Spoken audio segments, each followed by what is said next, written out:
नमस्कार दोस्तों, आपने अब तक पढ़ा सुबोध सिन्हा के केस में तारा को जेल हो जाती है और उसका केस उसका दोस्त अजीज़ लड़ रहा होता है।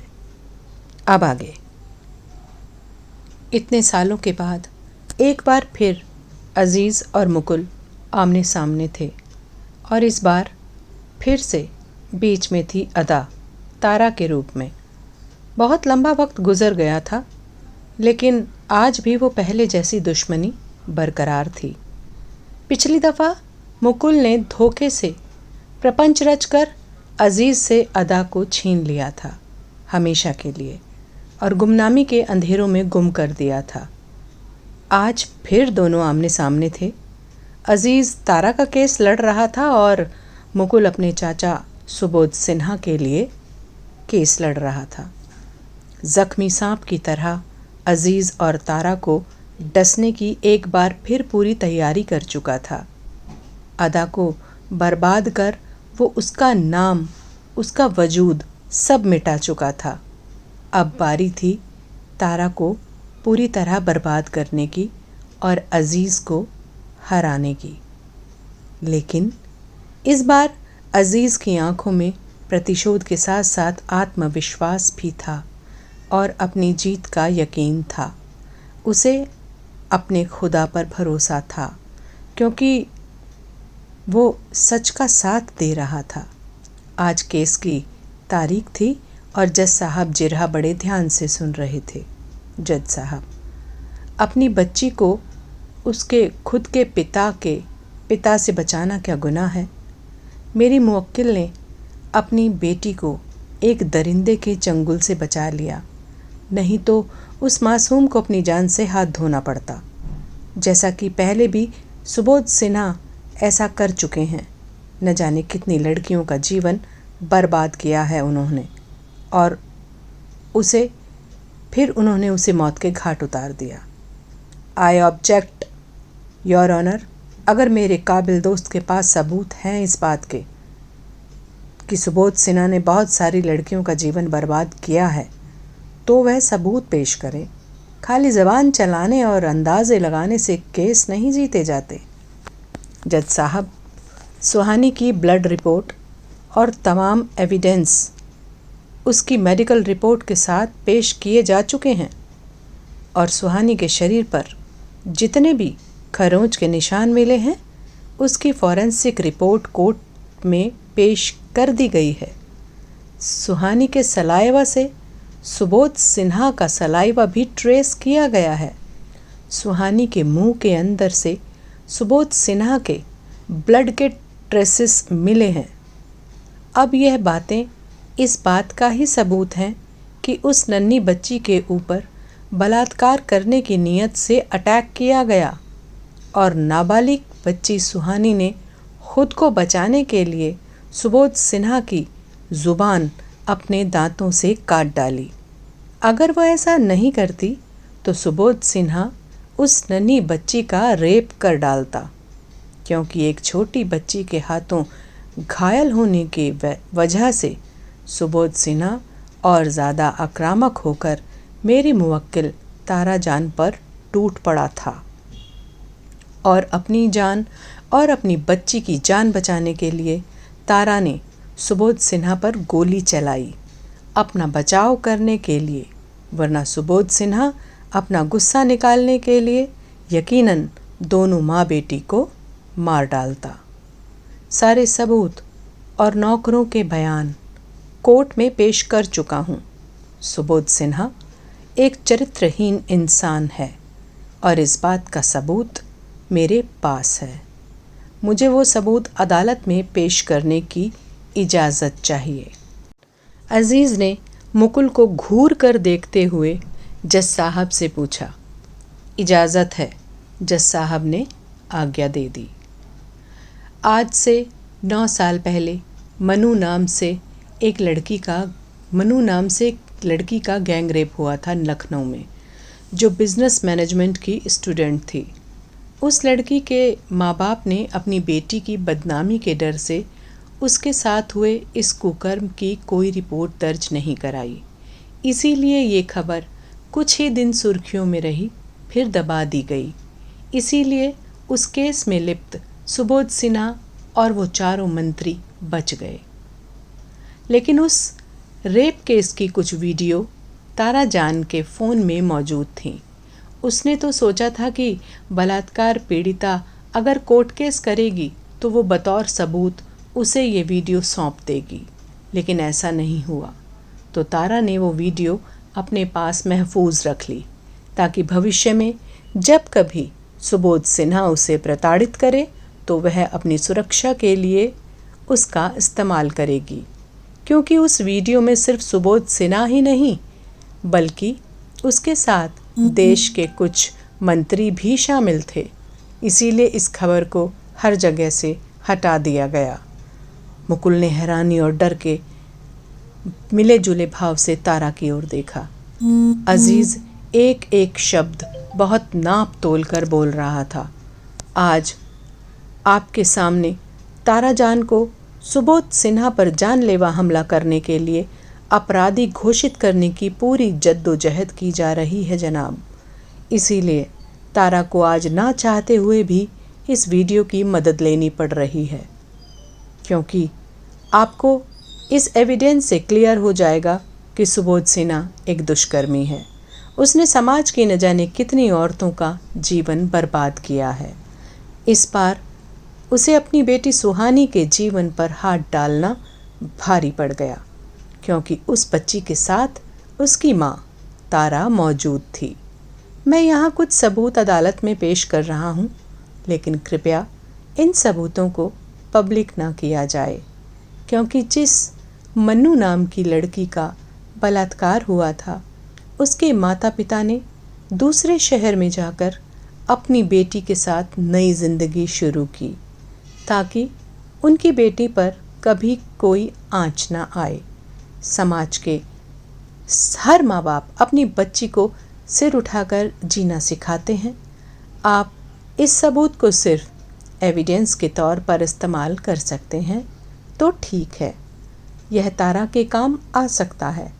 अन्यथा मैं नहीं चाहता कि इस केस को रीओपन किया जाए और दोबारा उस लड़की के दामन पर बदनामी के छींटे गिरें।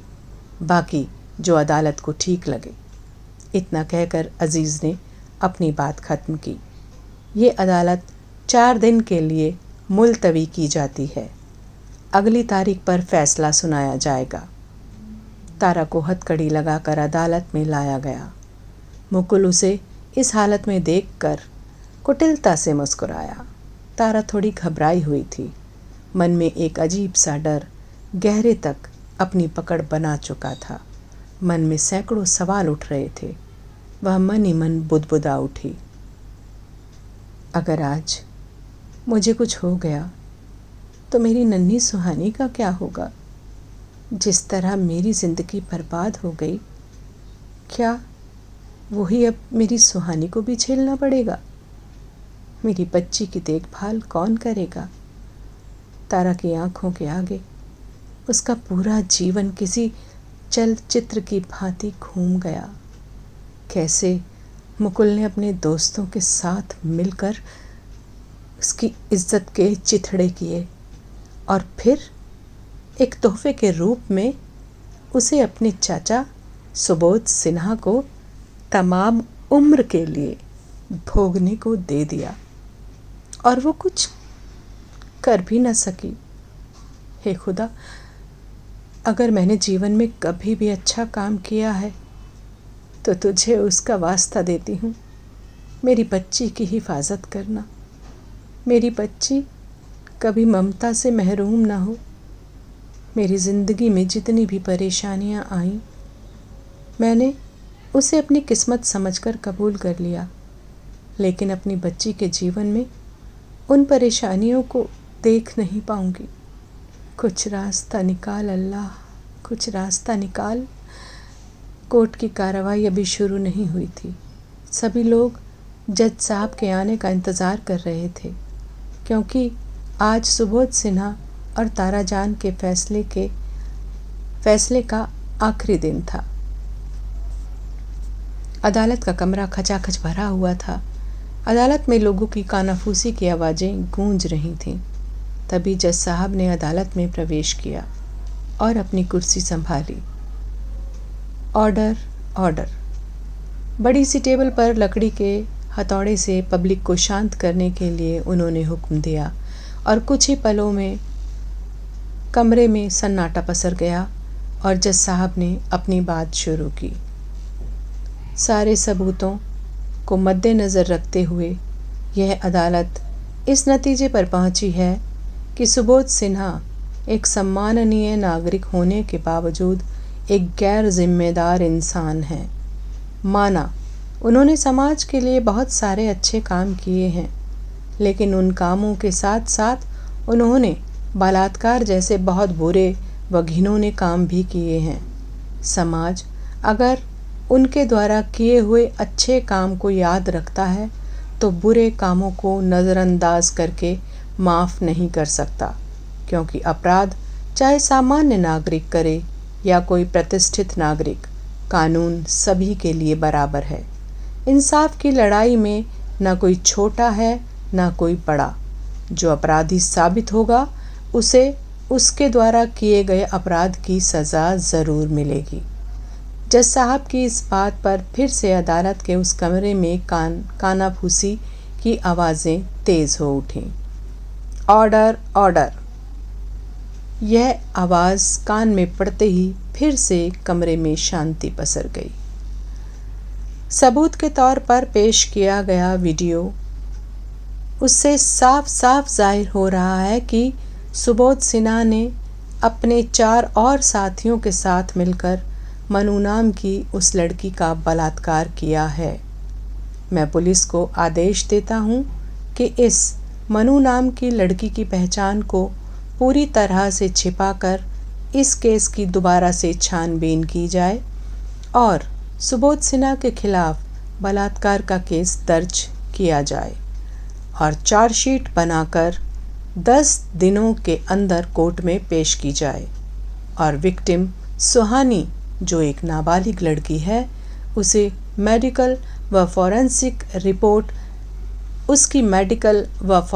रिपोर्ट इस बात का प्रमाण है कि उसके साथ सेक्सुअल असॉल्ट, बलात्कार की नीयत से किया गया हमला पूरी तरह से साबित होता है।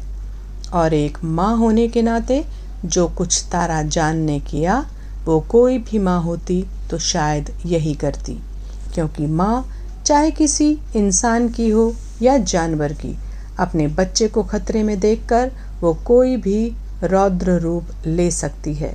मैं इस केस के लिए जो भी फैसला सुना रहा हूँ वो किसी भावुकता के तहत नहीं है।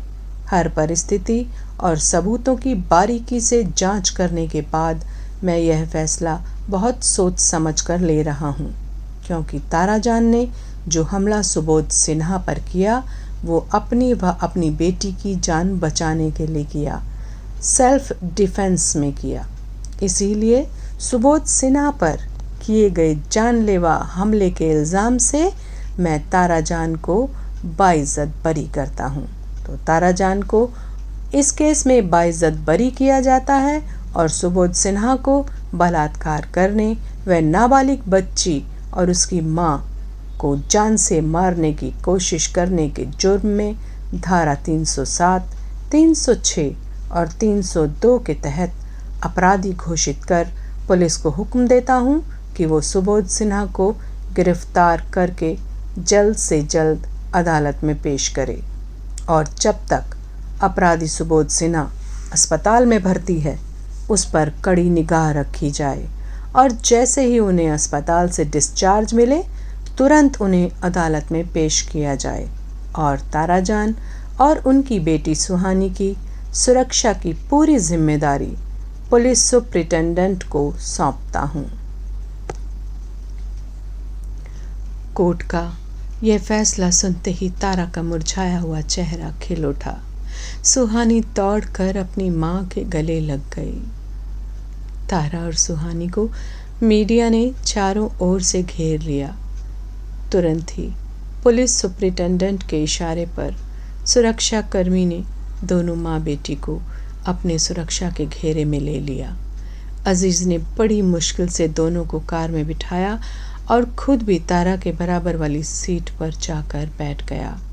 तारा ने कृतज्ञता भरे भाव से उसकी ओर देखा, एक सुकून भरी लंबी सांस लेकर अब उसके कंधे पर अपना सिर टिका दिया।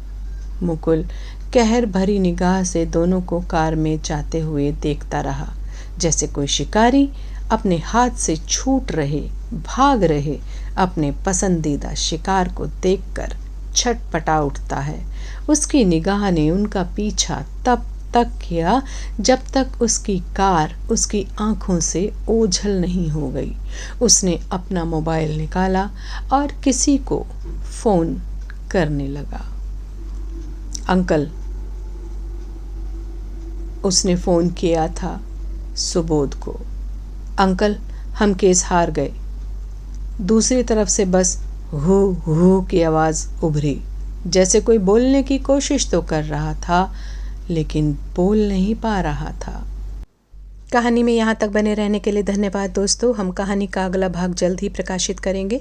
हमारे इस चैनल को आप सब्सक्राइब कर लीजिए ताकि आपका और हमारा साथ बना रहे।